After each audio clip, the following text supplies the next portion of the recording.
Hi, I'm Jeff McCleary, Senior Vice President of Mobility and Connected Health with Digitas Health LifeBrands, and I'm here at Advertising Week with ARF. Hi, Gail Fugit, President and CEO of the Advertising Research Foundation, and I'm here with Geoffrey McCleary, right? Yep.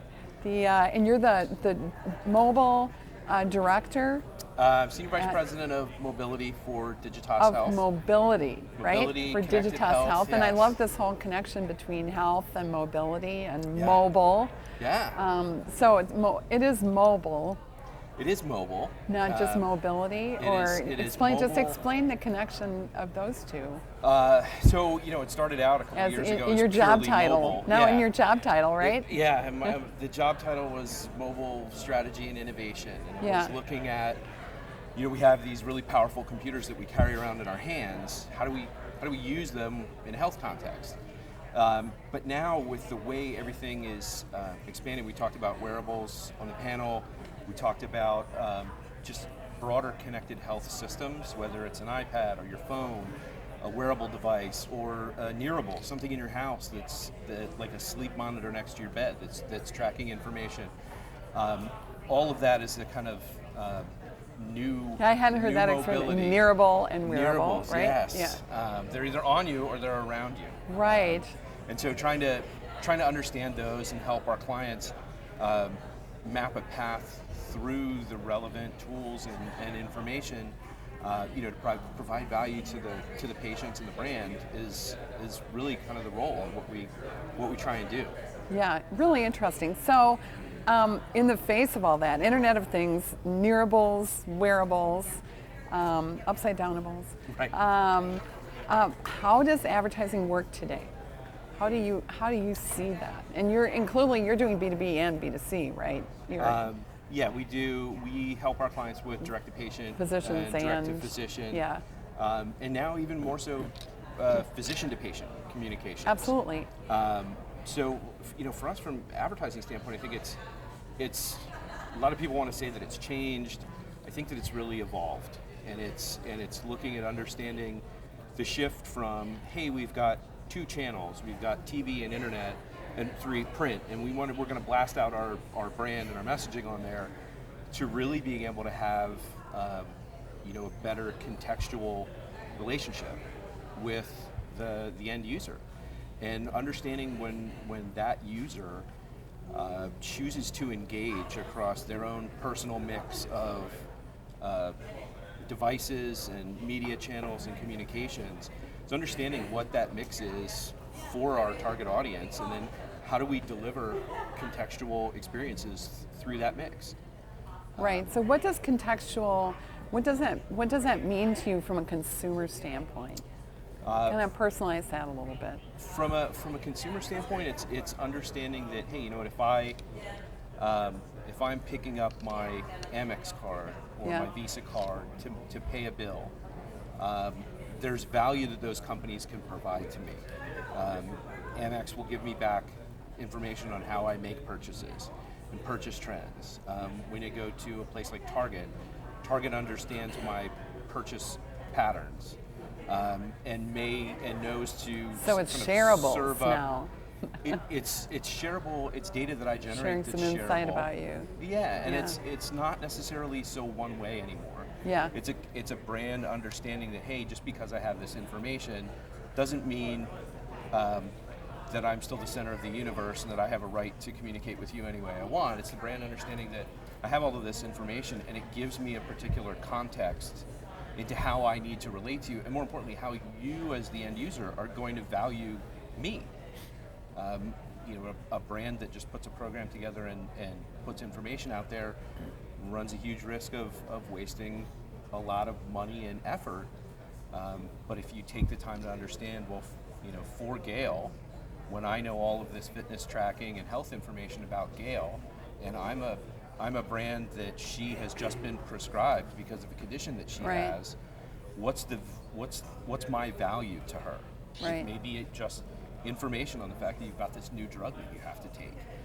It may be information or education on how others like you choose to exercise and interact with their own healthcare So, experience. do you think that this is something that I'm really curious about? We're going to be working on some original research about digital natives versus non-digital natives and how they actually consume media, and Right. and if it's different and how it's different using neuroscience. Oh, interesting. But so stay tuned for that. Okay. We're in the thick of that right I now. look forward to that.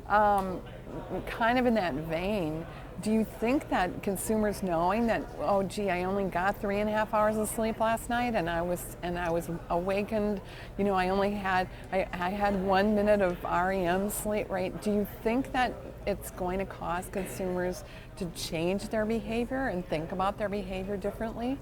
I think in and of itself, no. I think there has to be an understanding of what that means. So it's one thing, when we talked earlier about the kind of 3 things we look for to use wearables and how we engage with wearables are either access, aggregation, or assistance. So simply having access to the information that I've only had 2 REM sleep periods last night and they lasted 10 minutes doesn't necessarily, in this particular instance, better inform me about my health. Maybe aggregating. But are you going to feel tired? It's a different question. Well, are you that's the now thing. going to feel more tired because you know That's- that, where you just wouldn't have felt That's tired the if thing, you is didn't know that information? Right? Like helping you recognize Yeah. that, hey, you feel tired Yeah. is connected to the fact that you had interrupted sleep patterns Yeah. last night. And that people that have similar sleep patterns to you have a similar rating and quality of alertness during the day, or some other measure, so that it's information that you can do something with. Yeah. And here's so if you look at things like what Misfit does with their light bulbs and their room sensing products, they can maybe tell you that, hey, this is the right light at bedtime to help you sleep better. Yeah. Maybe there's companies out there that will tell you this is the kind of music to play to help you get into REM sleep quicker.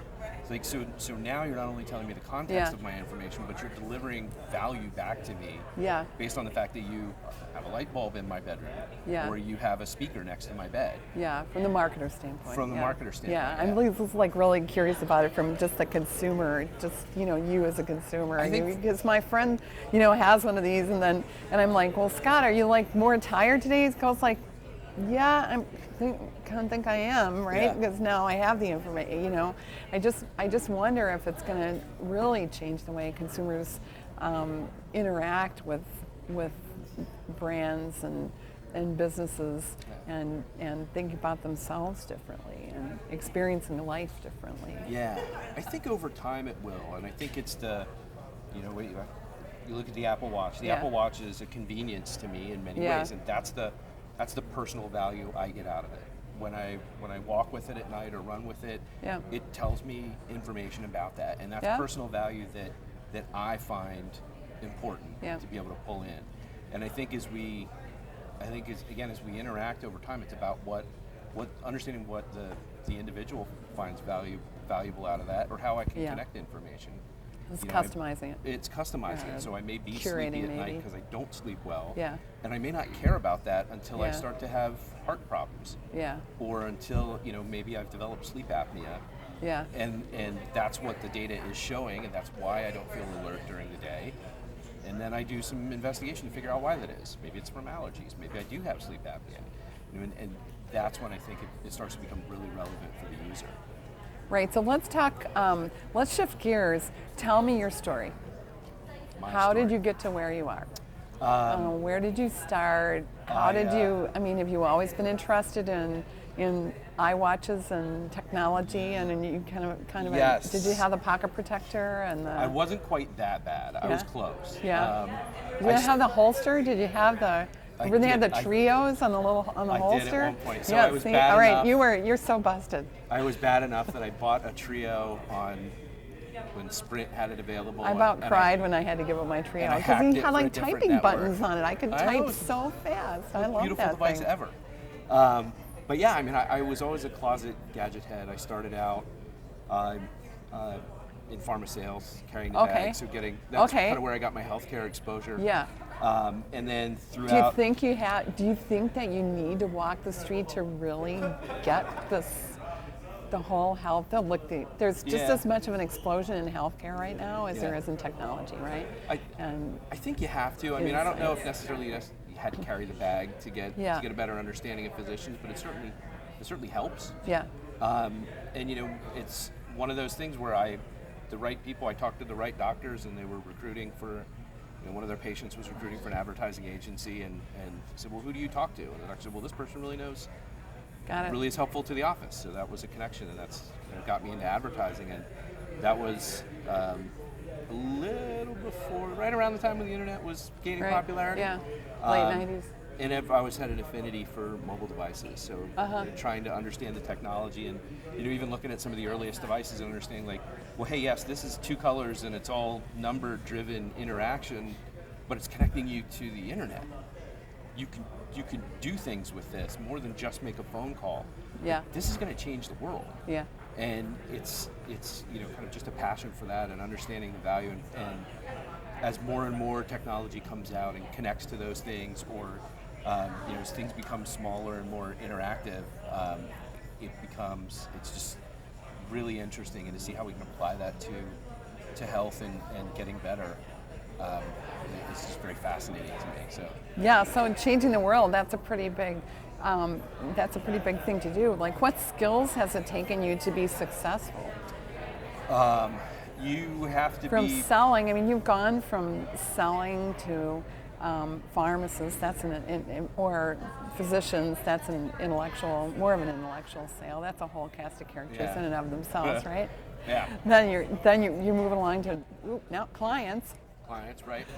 But it's all. Some of whom are also physicians, probably. But this is true. I think the biggest thing was it's all selling. How'd you do it? What skills and relationships. Did it take? Like, you have to understand your audience. And the way I was successful is I'm not the most charming or good looking for everybody. So my value is being valuable. Well, that trio helped. Understanding the trio, like, knocked them dead. They love that. My biggest value is just understanding what problems of theirs I could solve, and knowing my place. And I think that has really helped me through the years. So here's value I can bring you related to what I do. And when you apply that to sales, or you apply that to marketing, or you apply that to technology, just how you understand and analyze that. And then I think being willing to look at data and understand the value of data, and bring a little bit of that science into the art of marketing, right, into those relationships. So yeah, I mean, I have this question, like, big data, friend or foe? How do you think about how do you think about it? I think it's really valuable, and obviously, but not just on itself.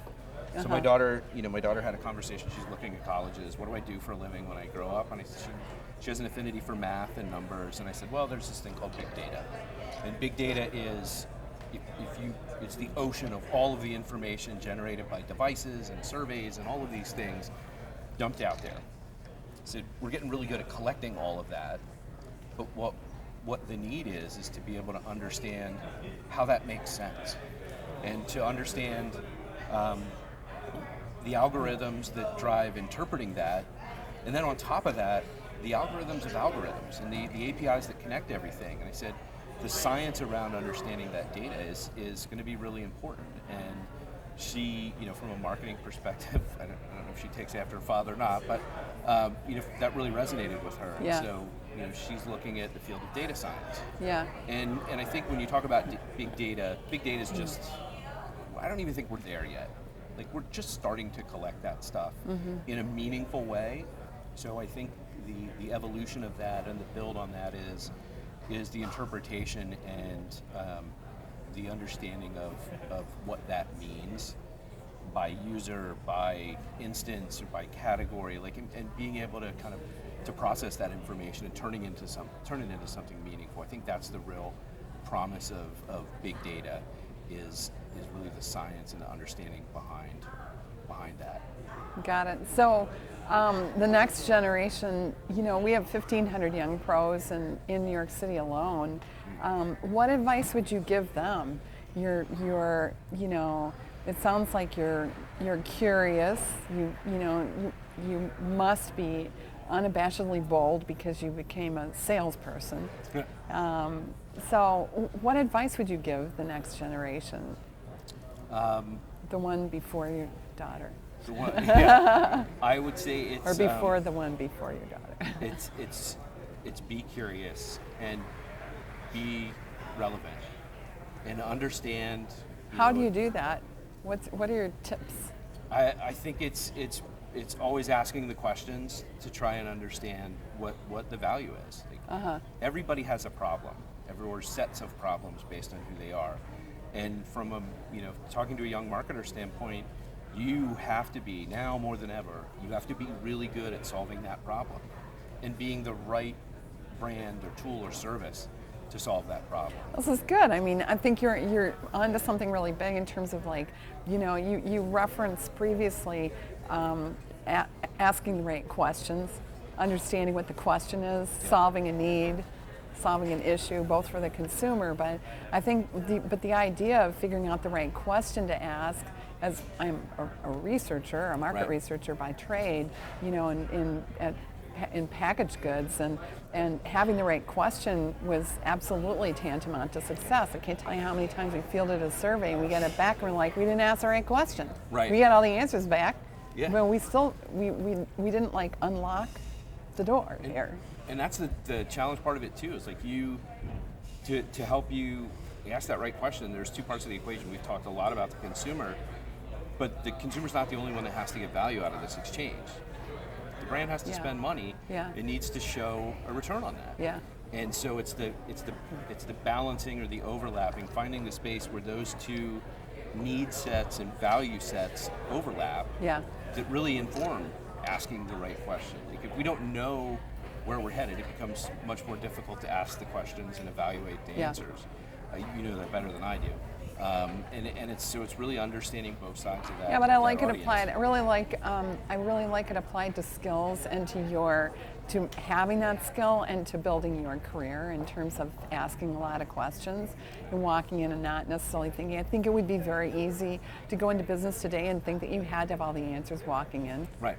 And that's a I'll paraphrase, it's a dangerous place to be right now, right? Yeah. Instead of going in and posing questions, and instead of being the smartest person in the room, how do you have the confidence and the courage to do that? I don't know, genetics or too much coffee or something. I'm not sure. Yes, coffee.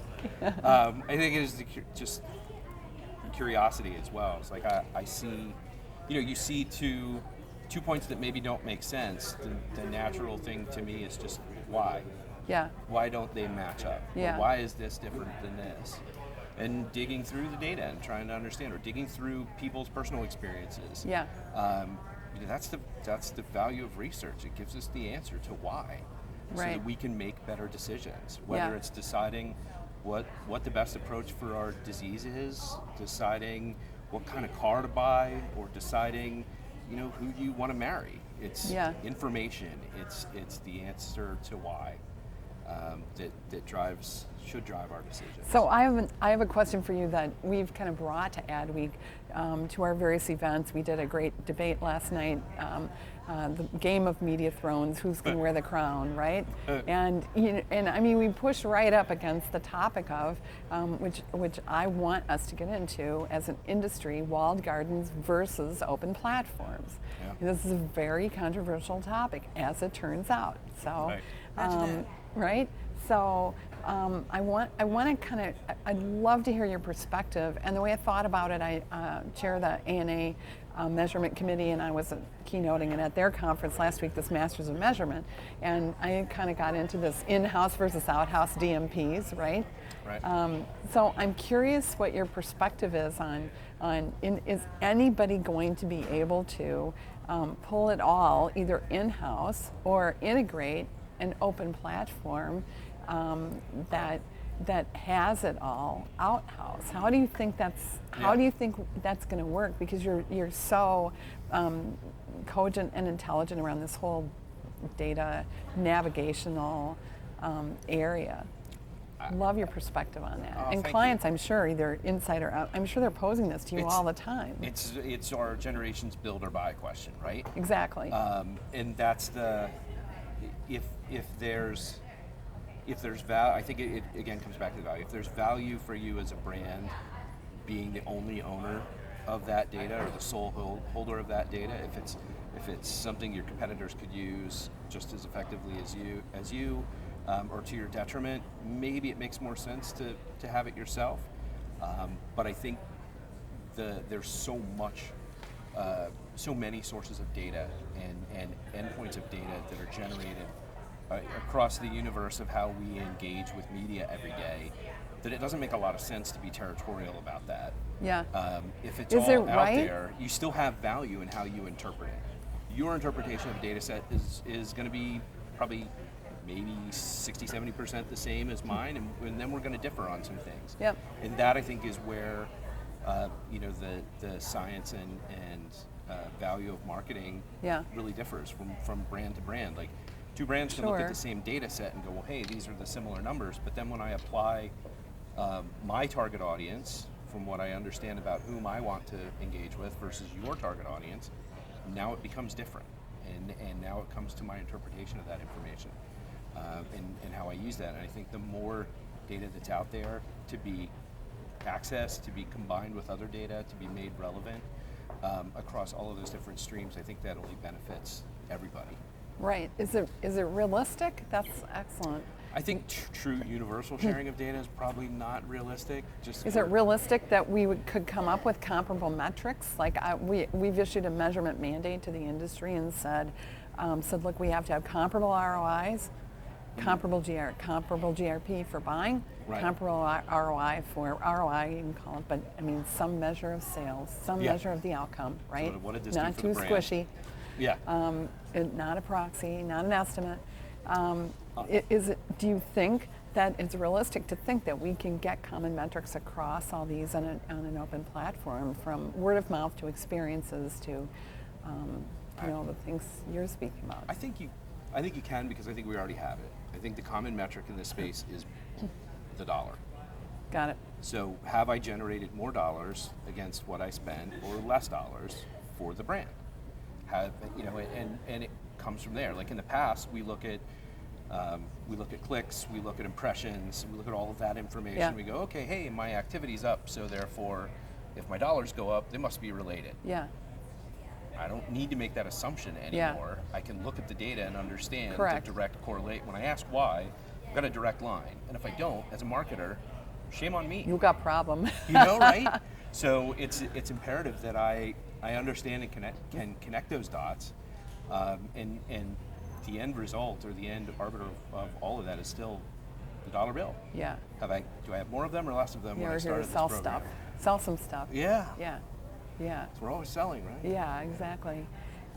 So, love to have Jeff McCleary. It's been so great to have this conversation with you. It's been really, really fun. Could love to go on all afternoon because you're really fascinating, and you have so much background. We'll have to continue this after. Yes, absolutely. Fabulous. All right. Well, I'm really looking forward to continuing the conversation. Thank you so very much for your time today. Oh, no problem. Thank you for having me. Happy Advertising Week. Yes, same to you.